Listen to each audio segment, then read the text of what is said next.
Spoken English series में आज हम डेली यूज सेंटेंसेस पार्ट 5 करेंगे। इसमें हम प्रयास कर रहे हैं कि जो रोजमर्रा के बातचीत के लिए हमें सेंटेंसेस चाहिए होते हैं इंग्लिश में, वो कवर करने की। पहला सेंटेंस आज का देखते हैं। Sticking bills is prohibited. Sticking मतलब चिपकाना, बिल्स मतलब पोस्टर, जो आप देखा होगा आपने सड़कों पे पोस्टर लगे होते हैं, पोस्टर इज प्रोहिबिटेड। प्रोहिबिटेड मतलब निषेध, निषेध माने मना करना। सो स्टिकिंग बिल्स इज प्रोहिबिटेड। आपने मान लीजिए अपने घर के बाहर ये लिख रखा है स्टिकिंग बिल्स इज प्रोहिबिटेड। इसका मतलब ये है कि जो लोग पोस्टर चिपका जाते हैं वो पोस्टर चिपकाना यहाँ पर निषेध है, पोस्टर आप नहीं चिपका सकते। दूसरा सेंटेंस देखिए, my watch does not keep correct time. मान लीजिए आप ये कहना चाहते हैं कि मेरी घड़ी ठीक नहीं चल रही, मेरी घड़ी ठीक नहीं चल रही, तो आप ये तो कहेंगे नहीं कि that my watch is not walking properly. आप क्या कहेंगे? आप कहेंगे मेरी घड़ी ठीक नहीं चल रही। इसको इंग्लिश में आप ऐसे कहेंगे, my watch does not keep correct time, अर्थात मेरी घड़ी ठीक नहीं चल रही है। तीसरा देखिए, blue does not go with green.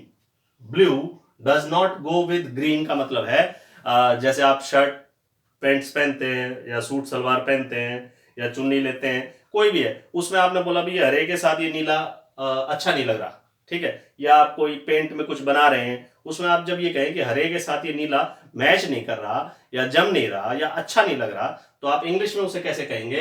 Blue does not go with green, अर्थात ये इसके साथ मैच नहीं कर रहा, इसके साथ सूट नहीं कर रहा। अगला देखिए, फोर्थ सेंटेंस है, the horse is being broken इन।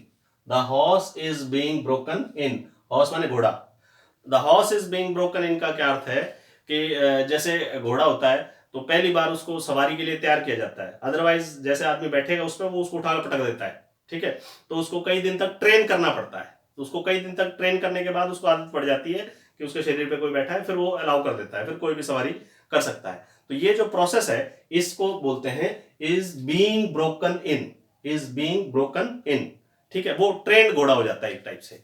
नहीं तो आप किसी ऐसे घोड़े पे बैठेंगे जिसपे आज तक कोई नहीं बैठा है, तो वो आपको उठा के पटक देगा। सो इसको बोलेंगे the horse is being broken इन, ठीक है।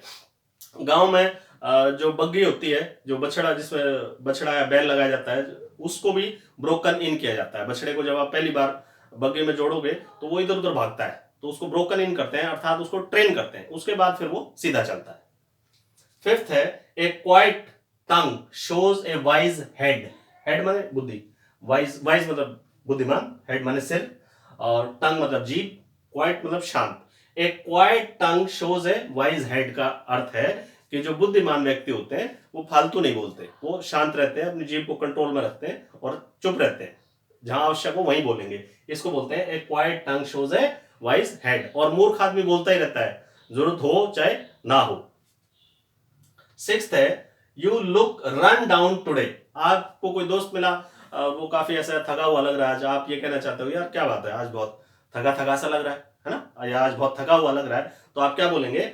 You look run down today, अर्थात आज आप थके हुए लग रहे हैं। सेवेंथ है, आई हर्ड यू से सो। ठीक है, मैंने सुना था आपको, आप ऐसा कह रहे थे, ठीक है, कोई बात क्या नहीं है, आप किसी को ये कहना चाहते हैं मैंने सुना था आप ऐसा कह रहे थे, तो आप उसको इंग्लिश में ये कहेंगे, आई हर्ड यू से सो। आपको ये कहते हुए मैंने सुना था। 8th सेंटेंस है, आई सॉ हिम गो। मैंने उसे जाते हुए देखा। अभी जैसे मान लीजिए आपने ये कहें कि भाई आपने वो सुरेश को देखा क्या, तो आपने बोला अभी अभी यहीं से गया है, मैं देखा था जाते हुए, तो आप क्या कहेंगे इंग्लिश में? I saw him go. फिर देखिए, प्राइसेस आर लुकिंग अप।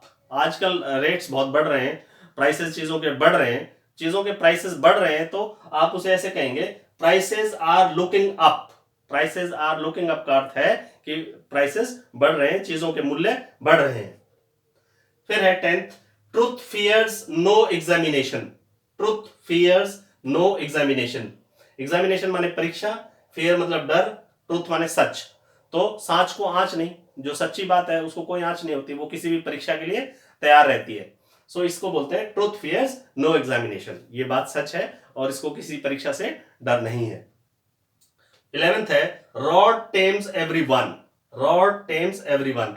टेम अभी हमने जो प्रोसेस किया था, जो घोड़े वाला मैंने आपको प्रोसेस बताया था जिसमें उसको ट्रेन किया जाता है सवारी के लिए, उसको भी टेमिंग बोलते हैं, ठीक है। या आप यूं समझ लीजिए कि जंगली को पालतू बनाना, जंगली को जंगली जानवर को पालतू जानवर बनाना होता है taming, tames. Rod tames everyone, rod माने छड़ी, लाठी, डंडा, कुछ भी। तो कहने का अर्थ क्या है कि रॉड टेम्स एवरीवन का मतलब है कि जो है लाठी, डंडा, जोर जबरदस्ती, प्रेशर, ठीक है, वो हर आदमी को ठीक कर देती है। ठीक है, जब तक प्रेशर ना हो, जब तक किसी को रॉड ना दिखे, तब तक वो मानता नहीं है। इस सेंटेंस के अनुसार रॉड टेम्स एवरीवन अर्थात सख्ताई हर आदमी को ठीक कर देती है। 12th है it has just occurred to me. यार अभी अभी मेरे को ध्यान आया। आप जब ये कहते हो यार अभी अभी मेरे को ध्यान आया, तो इसका क्या मतलब है?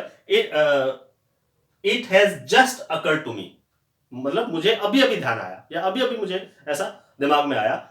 It has just occurred to me. 13th है it is an old story. वही पुरानी बात है, घिसी पिटी बात है, सबको पता है। 14th बोलता है spend and God will send. Send मतलब भेजना, गॉड मतलब भगवान, स्पेंड मतलब खर्च करना। Spend and God will send, ऐसा वो लोग बोलते हैं जो काफी खर्चीले किस्म के होते हैं। उनका एक ही फॉर्मूला होता है, वो ये कहते हैं कि खूब खाओ पियो, खर्चा करो, भगवान अपने आप और भेजेगा। ये पिछला स्टॉक खत्म होगा तभी तो भगवान और भेजेगा, इसी को बचा के रखोगे तो भगवान भेजेगा ही नहीं, इसको जरूरत ही नहीं है। तो ये लोगों के जो विचार है उसको इंग्लिश में कैसे हम बोलते हैं? Spend and God will send, खर्च करो भगवान और देगा। 15th है a priest goes not farther than the church. A priest, priest मतलब पादरी, पुजारी, जो इंग्लिश ईसाई धर्म में पुजारी होता है उसको प्रीस्ट बोलते हैं।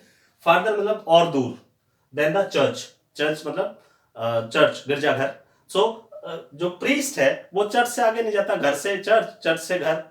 कहने का भाव क्या है, हम ये कब बोलते हैं? जैसे आप बोलते हैं मियाँ की दौड़ मस्जिद तक, मियाँ की दौड़ मस्जिद तक। तो आप किसी आदमी को जब ये कहना चाहते हो कि भाई बस तू इतना ही सोच सकता है, इतना ही है तेरा लेवल, हम कई बार बोलते हैं ना भाई तेरा इतना ही लेवल है, तू इतना ही सोच सकता है, इतना ही तेरे बस का है, तो उस जगह उसी भाव को आप इंग्लिश में कैसे बोलेंगे? A priest goes not farther than the church. आओ एक बार इसको रिवाइज करके देखते हैं। पहला सेंटेंस क्या था? स्टिकिंग बिल्स इज प्रोहिबिटेड, अर्थात यहां पर पोस्टर लगाना मना है, निषेध है। My watch does not keep correct time, मेरी घड़ी सही समय नहीं दिखाती है, मतलब आगे पीछे चलती है। Blue does not go with green, blue के साथ ग्रीन मैचिंग नहीं है। The horse is being broken इन, अर्थात हॉर्स को, घोड़े को ट्रेन किया जा रहा है सवारी के लिए। 5th है a quiet tongue shows a wise head. Quiet tongue shows a wise head का अर्थ है कि बुद्धिमान व्यक्ति जो है वो ज्यादा नहीं बोलता, शांत रहता है। अगला सेंटेंस बोलता है you look run down today. You look run down today अर्थात आज आप थके हुए लग रहे हैं, टायर्ड लग रहे हैं। 7th है आई हर्ड यू से सो, मैंने आपको ऐसा कहते हुए सुना। 8th है आई सॉ हिम गो, मैंने उसे जाते हुए देखा। 9th है prices are looking up, prices बढ़ रहे हैं, मूल्य बढ़ रहे हैं, चीजें महंगी हो रही हैं। 10th है ट्रूथ फियर्स नो एग्जामिनेशन, सांच को आंच नहीं, सच्चाई जो है वो किसी परीक्षा से नहीं डरती। 11th है रॉड टेम्स एवरीवन, ठीक है, लाठी डंडा सबको ठीक कर देती है, फिट कर देती है हमको। 12th बोलता है it has just occurred to me, अभी अभी मुझे ख्याल आया, it has just occurred to me. 13th है it is an old story, ठीक है, ये वही पुरानी बात है। 14th बोलता है spend and God will send, आप खर्च करें भगवान और देगा। 15th है a priest goes not farther than the church, मियाँ की दौड़ मस्जिद तक। ये आज के सेंटेंसेस थे, डेली यूज सेंटेंसेस पार्ट 5। अगर किसी सेंटेंस में डाउट रह गया हो तो आप कमेंट में लिख दें, मैं उसे और एक्सप्लेन करने की कोशिश करूंगा। Thank you.